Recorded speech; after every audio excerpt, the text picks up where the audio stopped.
दोस्तों नमस्कार। सवाल ईवीएम का बिल्कुल नहीं है। सवाल इस देश में चुनाव के सिस्टम का है और ईवीएम उसका सिर्फ एक हिस्सा है। ठीक उसी तरीके से जैसे ईवीएम के आगे वीवीपैट होता है और वीवीपैट के आगे काउंटिंग यूनिट या कहें कंट्रोल यूनिट होती है, जहां पर सारी जानकारी चलती चली जाती है और इन सब पर निगरानी करने के लिए चुनाव आयोग होता है।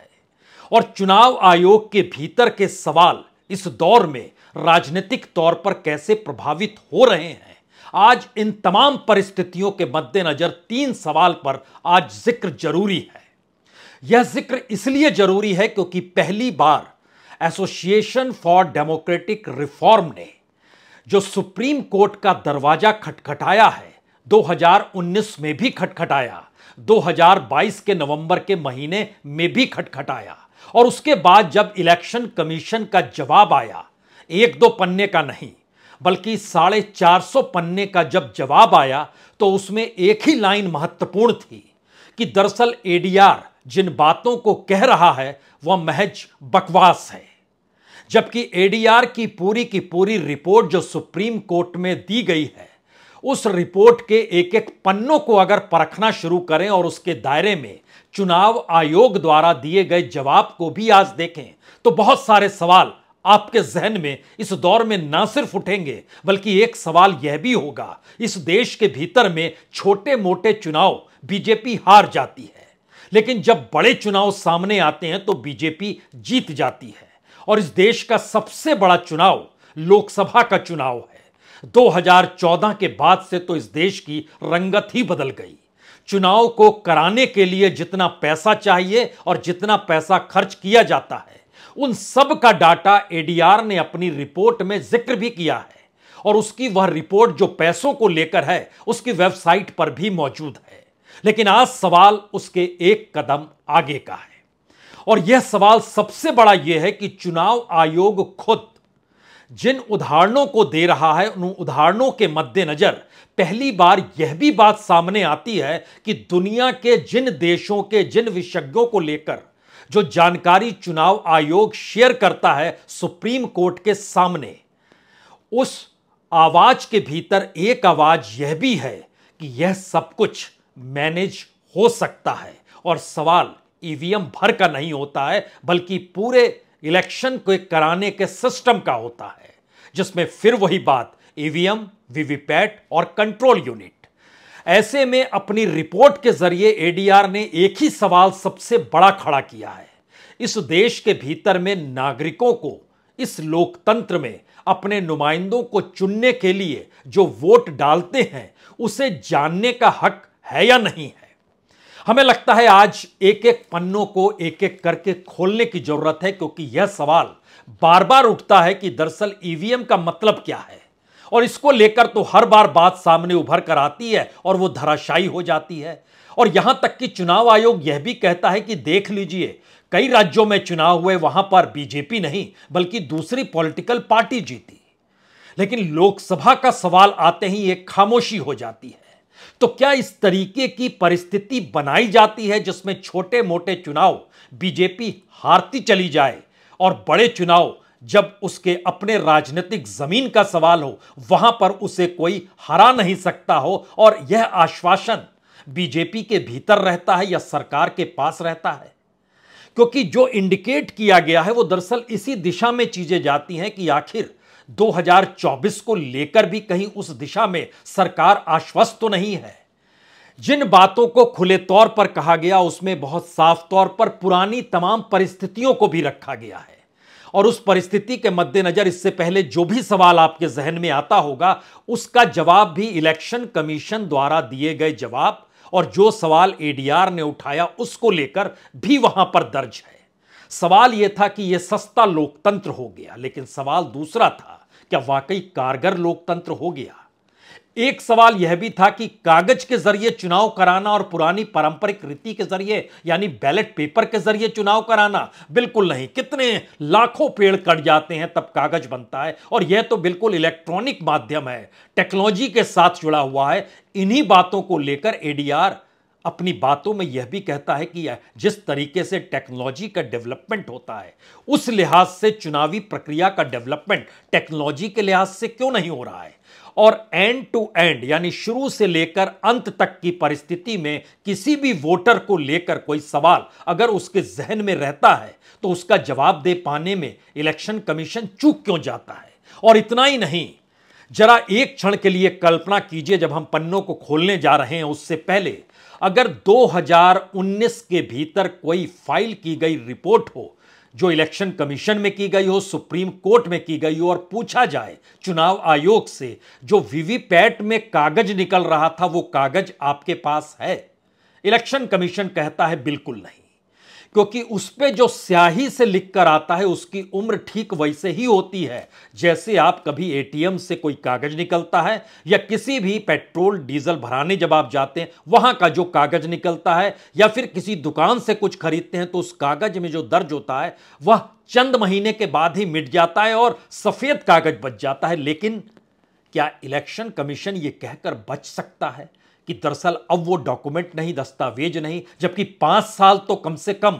वीवीपैट के कागज पर दर्ज रहना चाहिए कि किस कॉन्स्टिट्यूएंसी में किसको दिए गए थे वोट, लेकिन इन सब का जिक्र नहीं किया गया है। लेकिन आज जरूरी इस बात को लेकर है क्योंकि जब 5 राज्यों की दिशा में चुनाव बढ़ रहे हैं और उसके बाद इस देश की धड़कन 2024 को लेकर चुनाव की दिशा में जा रही है, राष्ट्रीय तौर पर समूचे देश में एक चुनावी माहौल है या कहे पॉलिटिकल माहौल है। और बीते 9 बरस के भीतर यह देश इतना पॉलिटिकल हो गया कि हर किसी ने या तो लकीर के उस तरफ सत्ता के करीब या इस तरफ विरोध करते हुए अपने आप को खड़ा हुआ पाया। सवाल लोकतांत्रिक परिस्थितियों में गायब हो गया, हर सवाल राजनीतिक तौर पर देखा और परखा जाने लगा। इसीलिए आज इस बात की जरूरत है कि क्या कुछ किस तरीके से हो रहा है या जिन बातों का जिक्र एडीआर ने किया है उन बातों पर तत्काल सुप्रीम कोर्ट को सुनना चाहिए। लेकिन सुप्रीम कोर्ट ने तारीख अब नवंबर की दे दी है।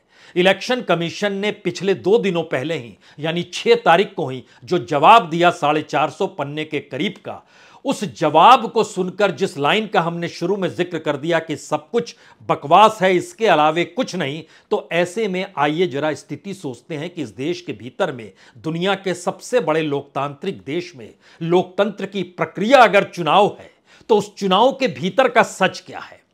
और शक की वजह कई निकल कर आई है। पहली बड़ी वजह तो यह निकल कर आई कि 2019 में एडीआर कहती है कि जब हमने देखा कि इलेक्शन कमीशन जब काउंटिंग हो रही थी तो उस दौर में उसकी वेबसाइट पर काउंटिंग करने वाले डाटा निकल कर आते थे और एक के बाद एक वो डाटा धीरे धीरे बढ़ते चले जाते थे, लेकिन जब जीत तक पहुंचते थे तो एक झटके में कितने वोट डाले गए, किसको कितने पड़े, उसमें अंतर आ जाता था। यह शिकायत बहुत लोगों ने की और उसका पूरा कच्चा चिट्ठा एडीआर ने अपने तौर पर जमा किया। बहुत सारे लोगों ने निजी तौर पर इलेक्शन कमीशन का दरवाजा खटखटाया और उनको उसकी साइट जो थी इलेक्शन कमीशन की, उस साइट की तस्वीरें भी भेज दी कि देखिए हमने तो यहां पर स्कैन करके रखा है, आपके डाटा कैसे चेंज करते हैं। तो इसके बाद जो आंकड़े होते हैं इलेक्शन कमीशन ने कहा जी अब इसे बंद कर देते हैं और एक पब्लिक नोटिस आ गया उस पर और कहा गया कि एक्चुअली अब आपको 2-3 हफ्ते के बाद पूरी जानकारी मिलेगी। तब पहला सवाल यहां पर निकल कर आया, 2-3 हफ्ते के बाद इलेक्शन कमीशन अगर सारी जानकारी देगा तो जिस दिन रिजल्ट का ऐलान हुआ वो ऐलान कैसे हो गया जब सारी जानकारी पब्लिक के लिए ओपन नहीं है। तब यह पहला सवाल 2019 का है और 2023 तक की परिस्थिति में बहुत सारी चीजें जुड़ती चली गई। सवाल यह था कि नवंबर आते आते सिर्फ एक ही सवाल एडीआर की तरफ से निकल कर आया कि एक रोबस्ट और ट्रांसपेरेंट सिस्टम होना चाहिए, यानी कोई गड़बड़ी नहीं हो रही हो और जनता को पता हो, पारदर्शी स्थिति हो। लेकिन यह भी अगर नहीं हो पा रहा है तो इसके मतलब क्या है। तब यहां पर 1-2 देशों में जो जानकारी आई उसका जिक्र एडीआर भी करती है और उसकी जिक्र इलेक्शन कमीशन भी करता है। और वहां पर यह बात आई कि ईवीएम में जब आप बटन दबाते हैं और उसके बाद वीवीपैट पर जो सूचना पर्ची के जरिए निकल कर आती है, जो स्लिप रहती है जिसको आप देखकर खुश हो जाते हैं, इस तमाम जानकारी को जो कंट्रोल यूनिट होती है उसके पास चली जाती है। वही कंट्रोल यूनिट चीजों को कंट्रोल करती है और उसके बाद काउंटिंग की दिशा में वही कंट्रोल यूनिट या कहें काउंटिंग यूनिट, यह दोनों प्रभावी हो जाती है। तो जब ईवीएम के बाद की परिस्थिति और एक पूरे सिस्टम को समझ रहे हैं जिस पर तमाम देशों के भीतर यही वो सवाल उठा था जिसके बाद एक खामोशी बरत ली गई और बार बार ईवीएम इलेक्शन कमीशन की तरफ से यह कहकर दिखाया गया, देखिए आप बटन दबाइए, जहां दबाइएगा वोट उसी को पड़ेगा। वो सब तो छोटी छोटी बातें हैं, लेकिन सवाल उसके आगे का है। और यह सवाल पहली बार इसीलिए सीधे सीधे वोटर से जुड़ रहा है क्योंकि 5-6 सवाल एडीआर ने जो तमाम फैक्ट के साथ खड़े किए हैं उसमें पहला यही है कि election commission end to end सत्यापन करने की दृष्टि में अपने आप को कमजोर पाता है। यह कह देता है कि आज तक कोई हैक नहीं कर पाया, तो सवाल यह होता है कि जब हैक हो जाता है तो पता कैसे चलेगा कि हैक हुआ है। तीसरी बात यह होती है कि नतीजे घोषित होने से पहले जो वोट काउंट होता है उसका प्री ऑडिट क्यों नहीं होता और वीवीपैट की पर्चियां मौजूद क्यों नहीं रहेंगी, और वह कभी भी अगले 5 बरस तक जब तक सरकार को चुना गया तब तक उसकी मौजूदगी क्यों नहीं होनी चाहिए। और इसी में जो 6-7 सवाल निकलकर शुरुआत में आए उसमें था कि मतदान प्रक्रिया पारदर्शी होनी चाहिए, आम जनता संतुष्ट हो, उनका वोट सही ढंग से दर्ज किया गया, गिना गया या नहीं गिना गया, छोटा सा सवाल है। दूसरा सवाल था कि मतदान और गिनती की प्रक्रिया सार्वजनिक तौर पर सुनाई देनी चाहिए, यह भी छोटा सा सवाल है।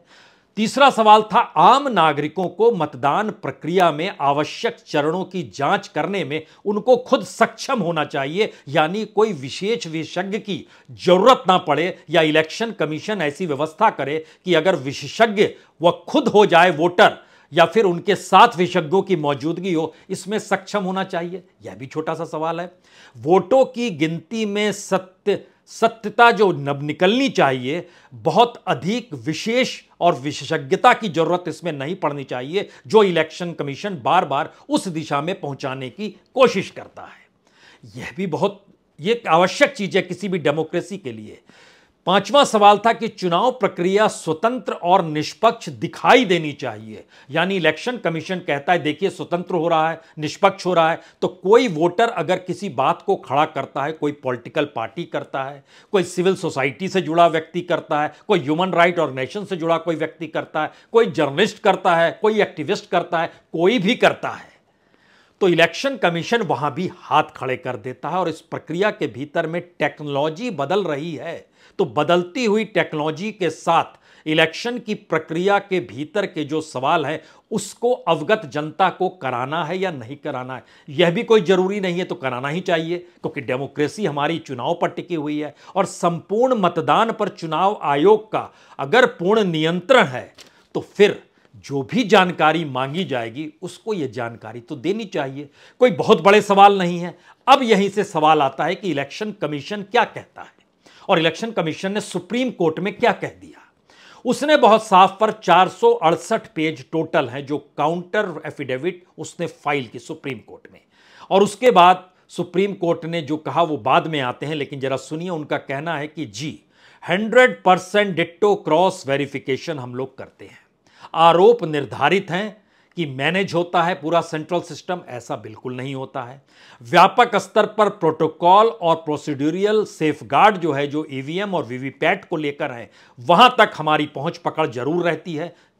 कंट्रोल यूनिट गायब हो गया,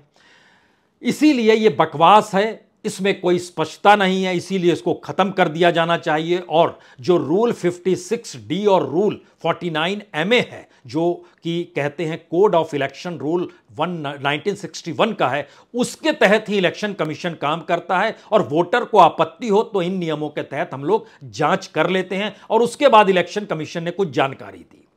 यह जानकारी पहले इसलिए सुन लीजिए क्योंकि इसके बाद जो पूरी इलेक्टोरल प्रोसेस के भीतर के सवाल है जिसको एसोसिएशन फॉर डेमोक्रेटिक रिफॉर्म उठा रहा है, वो सुनने में आपको अच्छा लगेगा। कहा गया कि देखिए हमने जो है 118 करोड़ पर यह आजमाया और रैंडमली आजमाया, और इसमें 38,156 बैलेट स्लिप जो था उसको रैंडमली सेलेक्ट किया, सब कुछ तो ठीक पाया गया। 25 शिकायतें जरूर मिली, उसकी जांच की तो वह भी गलत हो गया। और 2017 में 61 केस हुई, जांच किया गया तो सभी कुछ ठीक था। कुछ गलती कुछ जगहों पर हुई, लेकिन वह ह्यूमन एरर था, वो उसको टेक्नोलॉजी के आसरे नहीं छोड़ा जा सकता है। और ये सारी चीजें बकवास है जिन बातों का जिक्र एसोसिएशन फॉर डेमोक्रेटिक रिफॉर्म कर रहा है, इसीलिए इसका कोई मतलब नहीं है। अब यहां पर सवाल था कि अपने तौर पर कौन सा सवाल इलेक्शन कमीशन को चुभ गया। सवाल यह था कि अगर राज्यों में चुनाव हार गए और परसेप्शन इसी आधार पर बनता चला गया, और अगर उसके बाद की परिस्थिति किसी बड़े चुनाव की दिशा में जाती और वहां चीजें मैनेज होती हैं, और अगर इलेक्शन कमीशन यह कहता है कि राज्यों के विधानसभा में दूसरी पॉलिटिकल पार्टी जीत गई तो आप आवाज नहीं उठा सकते हैं, तो इसका मतलब है कि जांच प्रक्रिया से आप गुजरना नहीं चाहते हैं, जिस पूरे इलेक्टोरल सिस्टम का जिक्र हो रहा है, जिसमें कंट्रोल यूनिट तक की परिस्थिति शामिल हो रही है। उस दिशा में इलेक्शन कमीशन फिर खामोश होता है, और इसीलिए खुद अपने तौर पर इलेक्शन कमीशन कहता है कि एडीआर की याचिका अस्पष्ट है, आधारहीन है, ईवीएम की कार्यप्रणाली पर संदेह पैदा करने का एक और सिर्फ प्रयास है, इसीलिए सुप्रीम कोर्ट को इसे नहीं सुनना चाहिए। अब सवाल यहां था कि यह बात कहने की जरूरत इलेक्शन कमीशन को क्यों पड़ गई, क्योंकि बहुत साफ तौर पर एडीआर ने जो पूरी रिपोर्ट टेक्निकल एस्पेक्ट में दुनिया भर की परिस्थिति, जांच की स्थिति और पूरे सिस्टम को जो अपने साथ संलग्न करते हुए बतलाया, उसमें कहा गया कि मतदाता यानी वोटर को वीवीपैट के माध्यम से, उसके माध्यम से यह सत्यापित करने का कोई मौलिक अधिकार नहीं है कि उनका वोट डाला गया और दर्ज के रूप में गिना गया। कि क्या मौलिक अधिकार नहीं है जिसका जिक्र इलेक्शन कमीशन अपने तौर पर कर रहा है? और एडीआर क्या कह रहा था? एडीआर का कहना है कि वीवीपैट पर्चियों का मिलान ईवीएम के माध्यम से डाले गए वोटों से किया जाना चाहिए, ताकि नागरिक या वोटर पुष्टि कर सके कि उनका वोट रिकॉर्ड किए गए वोट के रूप में गिना गया और डाले गए वोट के रूप में दर्ज किया गया। अब यहां पर सवाल था कि कल को अगर कोई मामला निकल कर आता है तो वो पर्ची ही नहीं है, 100% जांच कर पाने की स्थिति में नहीं है, सभी वोटर को जवाब दे पाने की स्थिति में नहीं है, रैंडमली जिसको चूज किया उस आधार पर ही चीजें बताई जाएंगी।